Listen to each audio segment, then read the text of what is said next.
guests that are here tonight, certainly they love hosting. They depend on hosting, certainly, as an economic lifeline.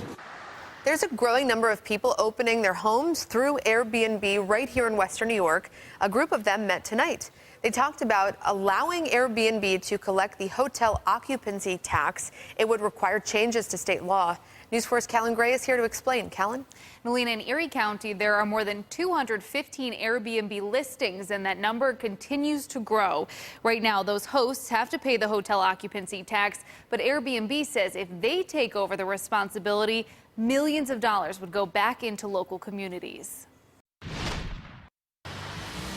New Yorkers have welcomed guests into their homes with Airbnb since 2008. But in the last year, the number of guests coming into Erie County has grown by more than 200%. Just in the last 2 days, I've had 2 bookings, 3 bookings. It's just amazing. Dorothy Maynard was one of the first Western New Yorkers to join Airbnb as a host. For the last 6 years, she's rented 2 apartments in North Buffalo.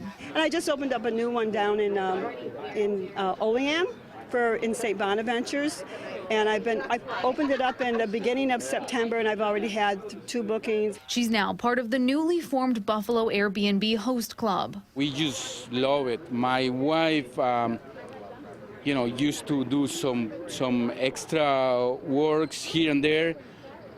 Thanks to Airbnb, she was able to just quit the jobs. He and his wife rent an apartment for $100 a night and a house for $300 a night. Airbnb says in Erie County, hosts typically earn about $5,000 a year. The company says hosts are responsible for collecting and sending in the hotel occupancy fee. It's obviously a complicated structure that no regular New Yorker would be able to figure out. Airbnb wants to take over the responsibility, so the hotel tax would be included in your bill, just like it is at a hotel.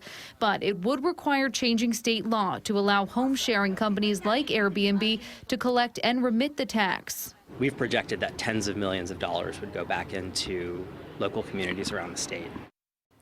We reached out to a number of state lawmakers to see what they think about the idea. Assemblyman Ray Walter says overall the state needs to make it easier for the sharing economy, and this seems to make sense. Assemblyman Sean Ryan is meeting with Airbnb representatives tomorrow. Reporting live, Callan Gray, News 4 at 10.